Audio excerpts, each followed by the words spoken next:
Welcome to Your Health is Your Greatest Wealth. This is Blanca, and I am very excited to introduce a good friend of mine. Her name is Holly Stokes, and Holly is a three-time author, master NLP coach, and hypnotherapist trainer, and has helped thousands of clients retrain their brain out of anxiety, procrastination, and sabotage over the last 17 years. So Holly, how exactly do you do that? So there's actually several modalities that I draw from. My own process and journey, I was working with at-risk wilderness therapy programs, working with teens on confidence, motivation, and saw that they still, even though they consciously knew what their issue was or their problem, they still had a really hard time making a change. So we had psychologists that would come in once a week and do interviews with the students. And then as counselors, we were supposed to help them follow through on their psychology homework. So kids could know like their diagnosis. I need to share my emotions more. I need to stop lying. But it was almost seeing them struggle because just knowing what you need to change is not enough. That they were still kind of ruled or controlled by some of these automatic habits and patterns. Even though logically we understand it, there's still some of those automatic patterns that are kind of running our lives. So that really led me back to the world of to finish my degree in psychology. And while I was doing my coursework there, I just became fascinated. We had one of our classes was talking about the power of the placebo effect. That people just taking a sugar pill, just because they believed it had a medication effect, their body would physically respond as if it had this medication. And since then, I've seen other scientific studies about the placebo effect, even with placebo surgeries, where people are actually healing. So something is actually happening with the mind-body system with placebo surgeries. They'd had the same result as the people that had the actual surgery, even though no therapeutic surgery was done, that they were taken through kind of the same process. So just became fascinated with this, and from there found the local school. At the time I was living in Oregon, and it was a school of hypnotherapy and NLP, neuro-linguistic programming. And I was blown away. I was so excited to find these skills and tools. And so once going through that training, then it's just had this, thirst for knowledge, really. And how do we actually help people incorporate change quickly, and especially change those automatic habits and patterns of the unconscious mind? I like to call it the automatic mind because it's running things automatically. And so this is where a lot of people see a disconnect. At the conscious level, we're logical, rational adults. I am going to lose weight this time. I am going to stop eating sugar, whatever those things are. But our conscious level is a much smaller part of our mind and our awareness. It's only about 10%. What's really going on is our unconscious mind, automatic mind, is running habits and patterns, and it's the other 90% of that iceberg below the surface that we don't see. And so as I started to learn about hypnosis, NLP, how to dive into these tools, and what I've been finding, it's actually the tools of NLP and hypnosis are a lot about how to integrate positive change into that automatic unconscious mind. But also, this is where we are able to essentially activate that placebo effect. So the mind and body can work together for healing if you give it the appropriate direction and take care of or resolve whatever mental blocks are getting in the way or causing interference to healing.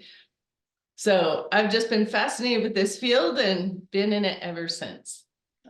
Holly, I have to say, I've actually known you for several years, and Yeah. I'll be the first to admit, when I first heard of hypnotherapy and NLP, neuro-linguistic programming, I did not understand it. I, like many, I guess, was very unlogical and had some preset notions of what it actually was. So can you delve a little bit more into just the whole concept of what hypnotherapy is, what NLP is, and what it does? Yeah.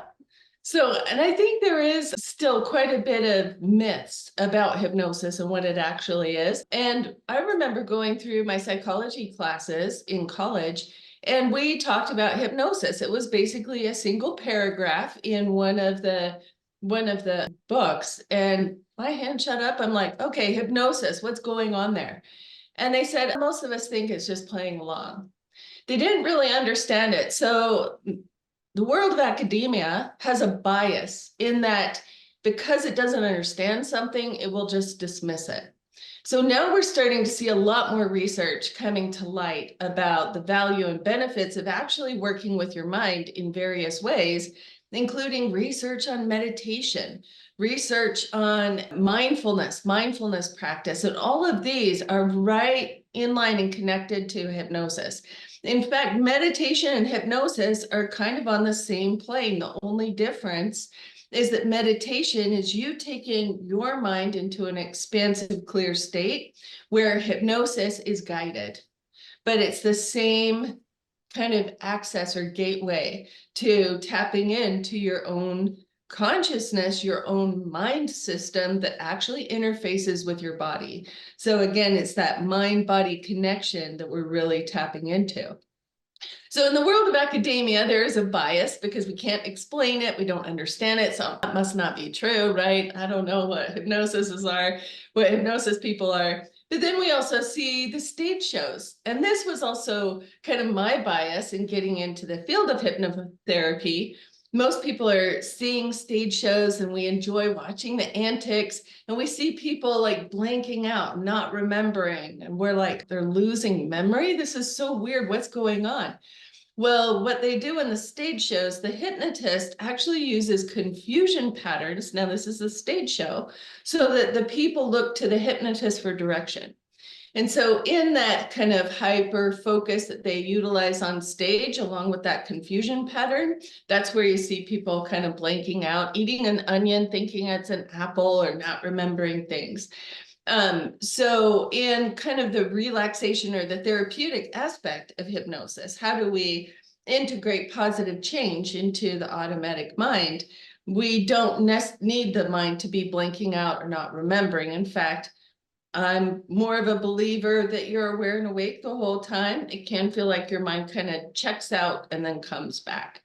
So with that distinction, I think that's where we see a lot of the myths come from, is what they're seeing on stage. And of course, it's still not totally explainable, but we know that the mind is tapping into different like levels of consciousness. It's actually changing brainwave patterns when you're starting to go through meditation or hypnosis. So I really think it's the new frontier, that we're tapping into mind-body medicine, or that mind-body connection, to create real healing effects.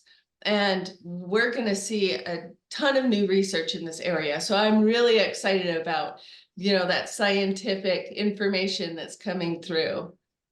I have so much to ask you, and I don't even know where to start, except that it's really a discipline and a field that really intrigues me, especially because I have actually made use of hypnotherapy. And I think where I want to kind of take this, and then maybe we could bring it back, is I actually came to see you because I wanted to do some trauma work, and I had tried other modalities, such as what is normally viewed as healing modalities for therapy. And talk therapy did not work for me. A lot of other therapies and modalities that I had tried, because I firmly believe that if you need help, you need to seek the experts out. And this is not meant to give anyone medical advice. This is just my personal experience. And if you're definitely dealing with something hard, please seek help from a professional. But I really needed to work through some trauma. And where I found myself is I did not know what trauma I was working through. For me, it was very subconscious. And that's what I was finding, that like talk therapy was not working for me because I didn't even know what I needed help with. And so can you talk a little bit about the conscious, the subconscious, and how that relates to NLP and hypnotherapy? Yeah. Yeah, and I came to this field really from my own looking to heal my own trauma. Um, for many people in our culture and society, we can have traumas. Many things can kind of count as a trauma, even though it can be, typical things that happen, like kids in school that get ostracized by the other kids. If that kind of ingrains into that automatic mind, deeply, then it becomes even like a pattern and then sets up kind of a negative thinking process about that.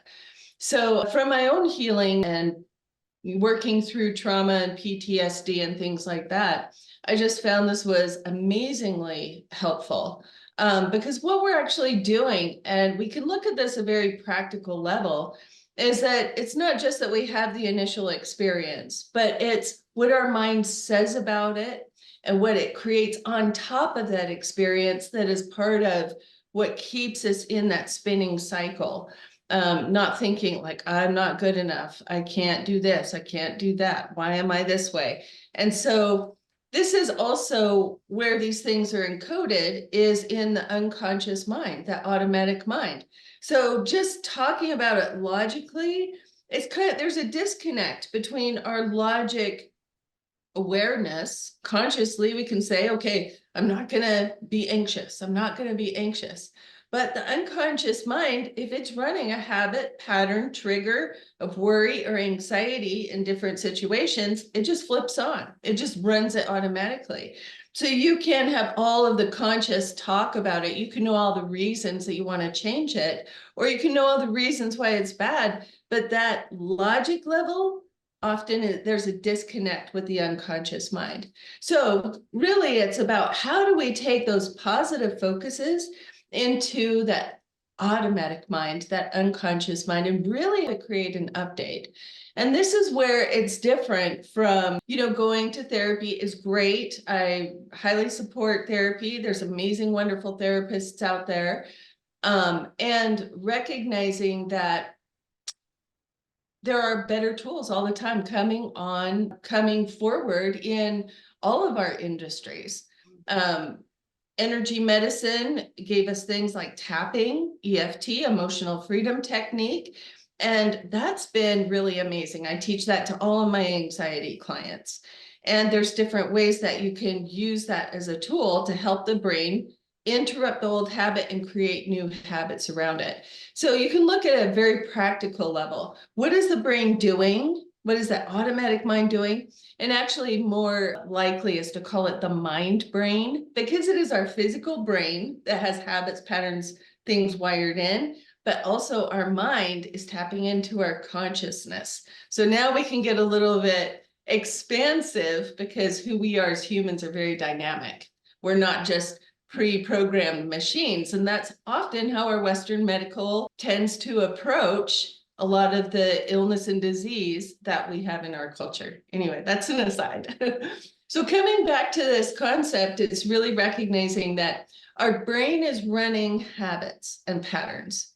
And at a very practical level, we can look at, okay, what is the brain running? What is the habit or pattern? And what do you want it to do instead? So here's a good one that goes right along with trauma, is anxiety. Often when people have had traumas like a car accident, their brain starts running an anxiety pattern, and then it becomes stronger over time, or it can, unless it's resolved. So if, for instance, driving down the freeway, you start to feel anxious, what is the mind running in the background? That's the brain habit. If the mind is saying something like, oh, I hope I don't crash, it's actually causing the mind to think about crashing. Oh, people are so crazy drivers. There's all these crazy drivers. Then the mind is doing more worry and seeing all the craziness on the road, right? So when we look at a very practical level, here's anxiety, but what is the brain habit underneath it? Then we can get more clear, more effective, more focused, and just simply teach the brain practically, effectively, new habits and patterns to replace that. So this is very interesting that in the last few years, there has been some research, in fact, double-blind studies. I don't know exactly how they did that, but anyway, with NLP, neuro-linguistic programming, with work with vets and PTSD. So neuro-linguistic programming has a very complementary skill set to hypnosis. In fact, neuro-linguistic programming was actually modeled after a very famous psychiatrist and hypnotherapist, Milton Erickson. So if you look online, you'll find a ton of information about him. He's really well known for being able to help people integrate change at the unconscious level, even through sharing a story. So in the 1970s, there were a group of researchers, Richard Bandler, John Grinder, that got together and they said, looking at the world of therapy and how people are being helped, they said some therapists are getting amazing change in results, and some therapists seem to just be spinning their wheels. So they said, instead of looking at kind of the psychopathology of people, instead of looking at what's wrong or the illness of people, let's look at what creates happy, solid, adjusted, contributing, people that feel good and doing great things in their life. What can we look at that's making the difference for them? So they studied several different therapists, including Virginia Satir and Milton Erickson. And they said, if we could study them, observe what they're doing, break it down and teach it to other people, then other people should be able to get the same effect. So that's exactly what they did. And through their process, they actually identified different ways of cueing habits, patterns in the brain. And from their work, it's now grown to the field of NLP, neuro-linguistic programming, which includes 300 plus different kinds of processes. Now, back to the research that has come out, they've used NLP processes. There's about 3 to 5 of them that we've been using for years, but they put them through scientific studies and they made sure everything was, passed and all the right specifications to make it a scientific study, and found that vets were getting 83% effectiveness of reducing or even reducing and turning off PTSD symptoms within 3 to 5 sessions. Because they're looking at the brain habits. They're not going back into the trauma. They're not revisiting what happened. They're looking more at what is the brain doing? How can we shift it to focus on something else and come out with a different outcome? And how can we make that shift more automatic? So cognitive behavioral, I think it's great, it's marvelous, but it's when you think something, you change your behavior. Cognitive behavioral. So what this means is if I'm thinking, I'm so stupid, when you notice you're thinking, I'm so stupid, then you change it. Okay, I'm learning. It's okay to make mistakes. So you make some positive behavior. The thing is, it's still at a conscious level. It still hasn't integrated to the unconscious automatic mind. So this is really where I see the hypnotherapy has profound effects, because we're looking at how do we change these brain habits and patterns, and how can we integrate this into an automatic level that we don't have to keep telling ourselves what to do. We can just give the mind a new focus and helping it make the switch. So, and on that, sorry, I know I'm kind of expounding quite a bit here, but on that note, there's really 2 tracks that I think hypnosis is effective in. One is the brain habits. We can switch off cravings for sugar or cigarettes, drinking. We can help the brain make new habits effectively. So that's kind of at the hardware level. But then there's also the level of mind and consciousness is also running some of these habits and patterns automatically, and the mind brain is interfacing into our mind body system. With the results of what we're doing is the result of what the mind brain system is doing. So on those 2 levels, both the mind level and consciousness level, that expansive level, that's where we start tapping into even some of our higher motivations, our value systems, our even spiritual connections, as well as the brain habit level. Yeah, so there are several things that you said that just kind of really grabbed my attention, Holly. And The word habits and patterns kept coming up. I know this is something that even in personal development is a constant topic of conversation. Just being aware of your habits, changing your habits, just having that awareness and changing those patterns of behavior. So it's not just something that we now in the mainstream are hearing only in mental health and wellness. It's also about personal growth and development. So I just think that's very refreshing. And it just really caught my attention. So you also mentioned something else about weight loss. And I Yeah. wanted to bring this up because you are in fact a published author. And for our audience, can you tell them a little bit about your book and what that entails? Oh, sure. So the book, I went through the NLP hypnosis trainings, and of course, I was like voraciously getting as much of these trainings as I could. And around that same window of time, I'd kind of transitioned from, backpacking. We were hiking 5 to 10 miles a day to going back to school, studying, sitting. Now my life is very routine, and I gained 40 pounds at the time. And I'm like, shoot, what am I doing? I got to buy bigger pants. So around that window of time, I had certified in these skills, and I'm like, wow, well, if these skills work, then maybe they'll work for me. So I started kind of working with myself as a guinea pig, and I was getting really good results and really fascinated about, things I was hearing in the industry as well. So I started to run groups and classes. And from running the groups and classes, along with my own kind of, self-research in that, I created the A Lighter You system, which is a lighter you, train your brain to slim your body. And this is a lot of it's based in NLP tools, NLP, neuro-linguistic programming. And what I've done is applied them to specifically healthy lifestyle weight loss. And I tend to, especially the people that come to me for weight loss, they might have gone through every program. They really kind of struggled with this program, that program, but found even though they were getting results, they would still fall off the wagon, or they couldn't stay on track or sustain it. And so this can be many things going on, but one is actually sabotage, where our conscious level, I'm going to do it this time, but the automatic mind is holding on to some block or pattern and doesn't want to be on board.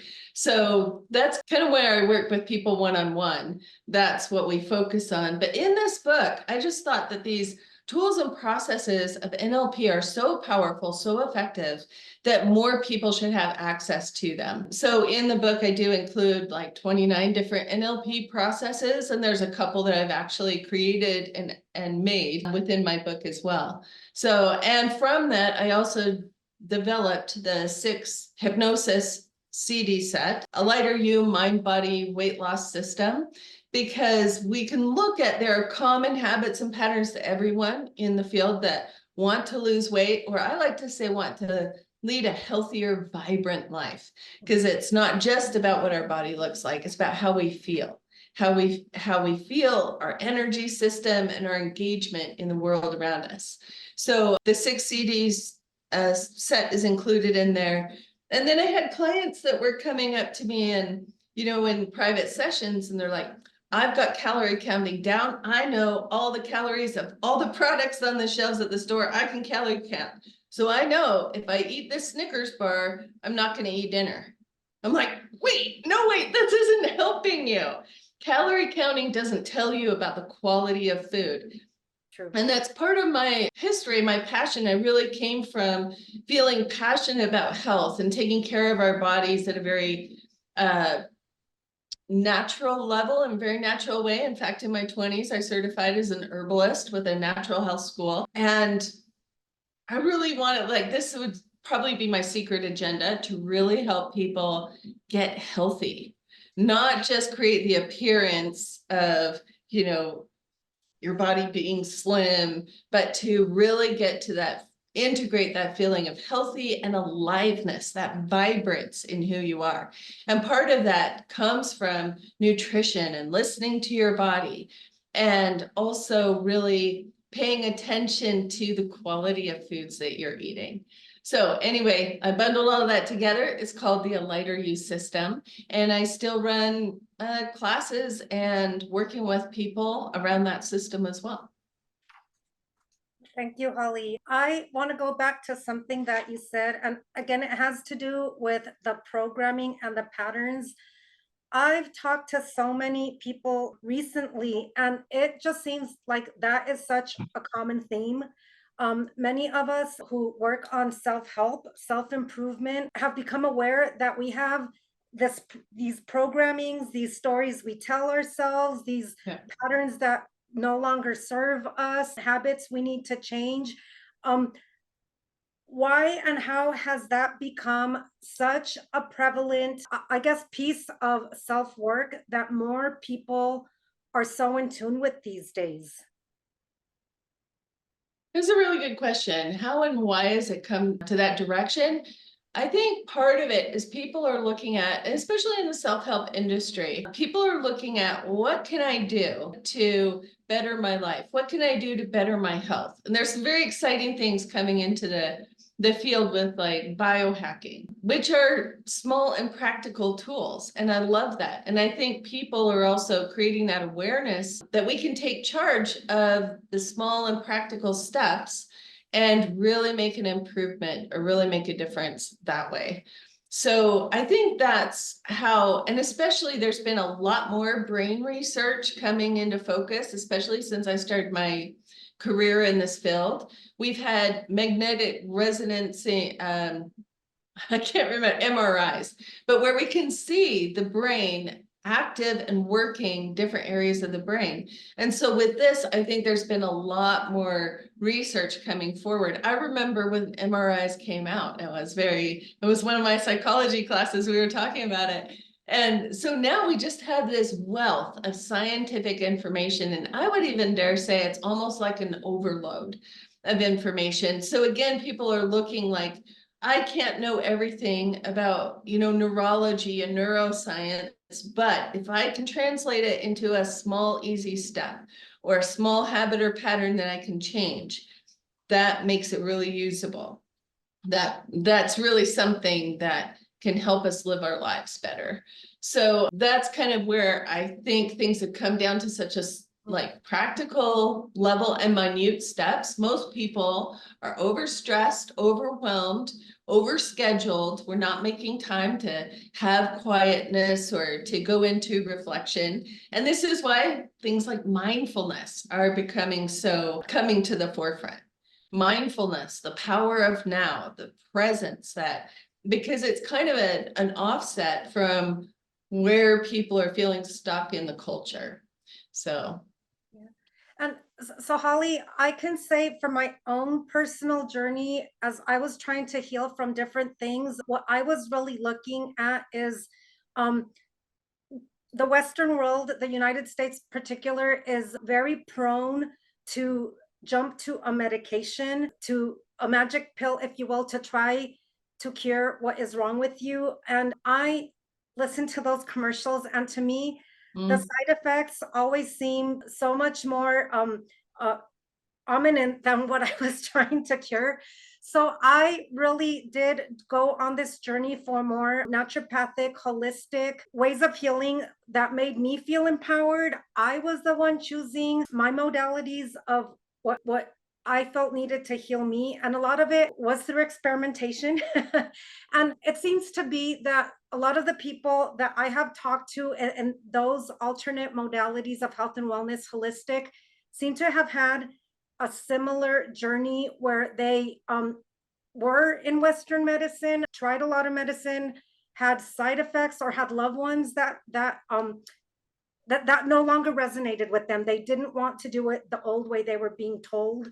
So they embarked on this journey to find different modalities. Are you seeing with your discipline, even when you talked about depression or self-sabotage or just beliefs on losing weight, that people are wanting to take more power into their own hands, how they navigate through these challenges versus looking for a magic pill?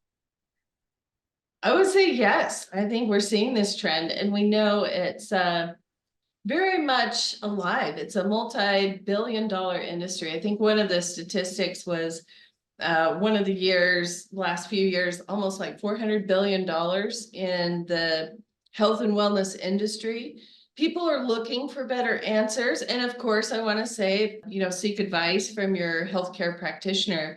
But there are things that we can effectively use. For instance, this is a research study that I saw that 30 minutes of exercise 3 times a week was found to be just as effective as an antidepressant. So even though I think pills are probably the easiest thing for doctors to prescribe, they know, like diet, exercise, change what you're eating, stop smoking, they know these things are good for people. It's almost like the understood conversation. And because people have such resistance to change, or maybe they don't even know how to change, because some of this is running automatically. Any impulse control like smoking or something like that, it's that impulse is from your automatic mind. It's not a logical thought process, right? And so people are looking for better answers. And in fact, I had my own health journey. I know we have just a few minutes here, but in my own health journey, I was diagnosed with an autoimmune condition. Doctor said, here's a pill. We don't know what causes it. We don't know, this is the best that we have right now. It'll probably give you cancer. This pill will probably give you cancer in 10 years. But that was the extent of what they could do for me, is to suppress the immune system. And with my background in history and natural herbal cures, working with that for several years, I recognize there probably are some better answers out there. And so also I wanted to look at health and healthy lifestyle more holistically. How can we look at all of these facets of life that are really influencing our health and well-being? And this is in the health psychology field. I had classes in this, that they're looking at the expansive science of health. Health is not the body is a machine and we're going to make it do what we want. We're going to cut this out and we're going to give it this drug to make it do what we want. This holistic model of health recognizes our body, how our body is operating, the bio part of that, also interfaces with our psychology. If we're thinking depressive thoughts, we're feeling depressed, but that is also affecting our immune system. This mind-body system really interacts.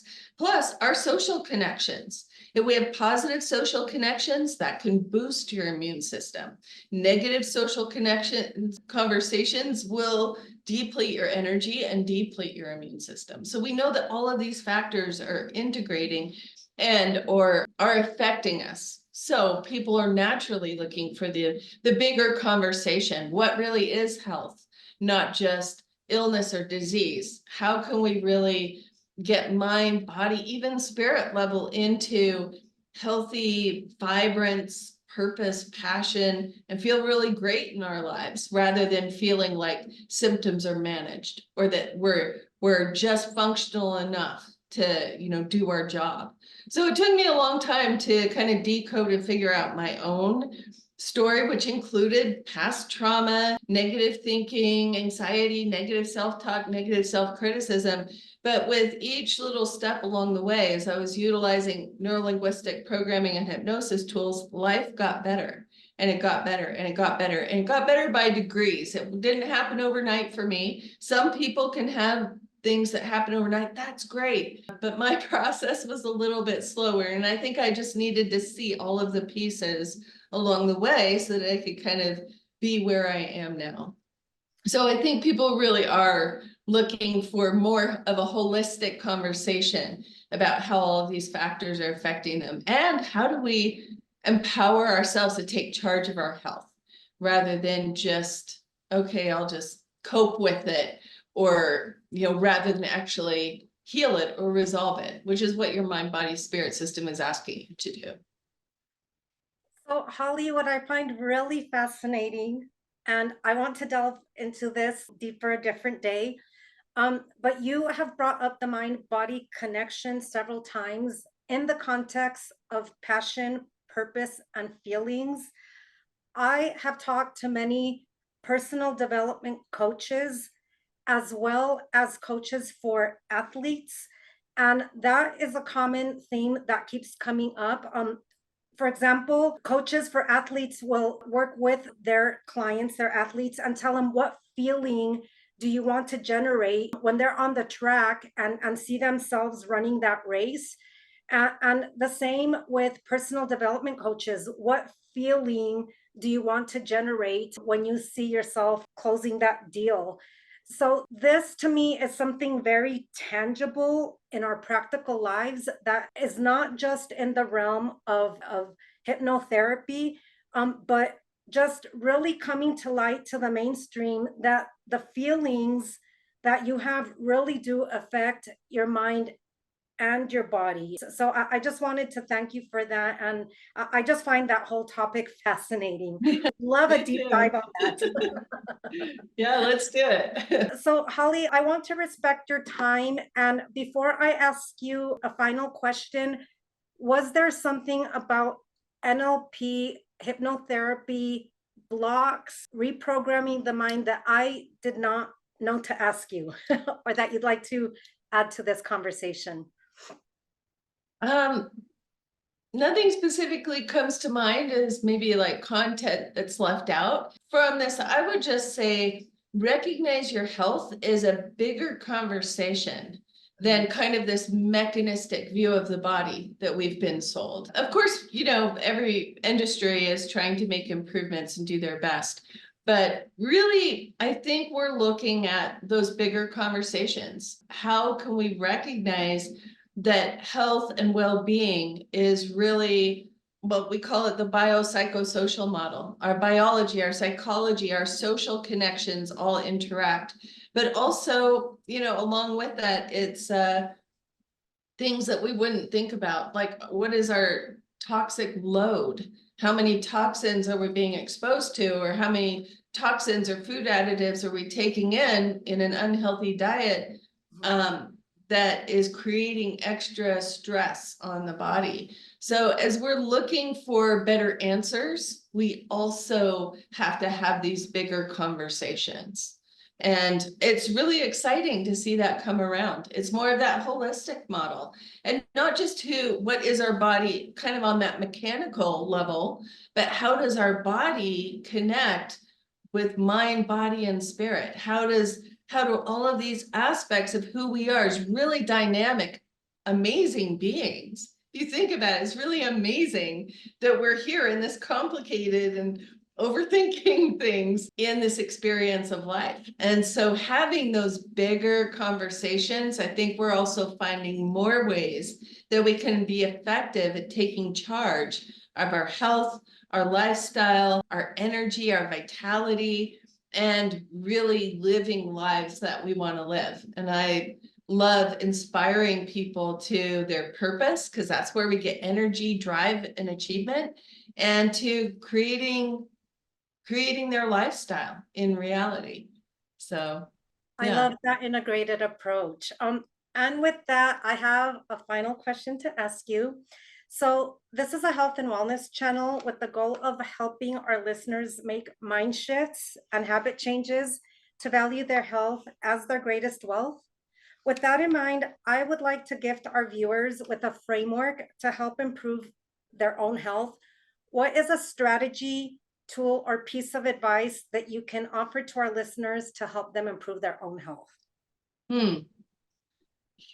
So there's a lot of ways you can go with this. And I was going to say, recognize what habits you're doing, take stock of them, and start replacing them to better ones. Very practical, sound advice. But here's another one that kind of tunes into your emotional system. So our unconscious mind, that automatic mind, all of our experiences, memories are stored in kind of the grand archives of the mind. And we can access those, and you know, the troubling memories are the ones that cause interference and negative things in our life. But we all have a host of very positive memories, very positive feelings. So we call this anchoring in NLP. We can tap into our positive emotions even as we think about it. So here's an example. Think of a time and place that you felt joy. And you want to get a very clear time and place for that memory. And maybe joy is too much, so happiness, time and place. So you just felt carefree and happy. And sometimes, because we're so overstressed in our culture, sometimes you gotta go kind of, a little back into childhood, but you have a memory of happiness or joy. So you have one in mind? The anchoring, yes. And for me, my most recent one, running a bucket list marathon of mine in Bordeaux, France, I just came alive at that event. It's a goal that I really worked towards, and it brought me happiness and joy. And I loved seeing your pictures, and your vibrance was contagious. So taking a moment, just allow yourself to go back into that event and allow yourself to revisit that memory, to be there as if you're there now. Hear what you are hearing, see what you are seeing, feel what you are feeling, that very positive memory, and noticing that happiness, that fulfillment. This was a dream that came into reality. And notice that feeling of happiness. And now notice as if there's a dial in your mind's eye, you can just turn up that dial and you can feel that happiness, vibrance, radiance, just becoming stronger and stronger, dialing all the way up to about an 8 or 9 on a scale of 1 to 10. If this feeling had a color, what color would it be? Shooting silver stars. Wonderful. So notice those shooting silver stars. You might even feel it radiate into the space around you. Let it fill up into the bubble around you. And this feeling is always there for you, even as you think about it. So now we're going to just kind of package it up into a ball. Just kind of package it up, those shooting silver stars into that ball with all of that feeling, that vibrance, that excitement, that aliveness. And now just tuck it into the background of your mind to carry it with you. And how does that feel? Warm. Very good. So this is one way, this is a good example of NLP and anchoring. We use like a visual anchor, shooting silver stars, but all of our positive memories can be these resources we can tap into. Times we felt alive, times we felt connected, times we felt intuitive. We do some intuitive movement or tapping into the zone with athletes, right? You want to get into that zone where your monkey mind is quiet, but you're just in the flow. Happiness, joy, on purpose, connected, knowing, clarity of self. So any of these, confidence, all of these are in the archives of your mind. And by revisiting the positive memories, you can tap into them. So I tell people, be wary of tapping into negative events because, of course, if you have past history and trauma, that can be very unpleasant. It sucked the first time. We don't want to revisit it. There's things that you could do that help take the edge out of it. But very exciting is you have these resources within you that you can tap into your emotional system, your drive, your excitement for living, and you can bring that into the forefront of your day-to-day. Thank you, Holly. Thank you for that. And I just have to say, the whole anchoring, I know when I went into the marathon in Bordeaux, France this last September, that's exactly what I did. I anchored in the feeling that I wanted to have an experience doing the event and how I would feel afterwards. That definitely worked for me. And I also wanted to remind our listeners that you have a book out there. Where can they get your book? Oh, sure. The A Lighter You book, it's on Amazon. A Lighter You, Train Your Brain to Slim Your Body. And you can also check out my website. I do have alighteryousystem.com/free, has more resources. I think there's a change habits or cravings course there and more information about bringing your healthy life and body into vibrance and vitality. That's great. Thank you, Holly. And I will make sure to provide that link in this YouTube channel. And thank you so much for being our guest today. I love talking to you. I feel like I always learn something new. And I would love to have you back. Thank you so much. Absolutely. I appreciate it. Thank you, Holly.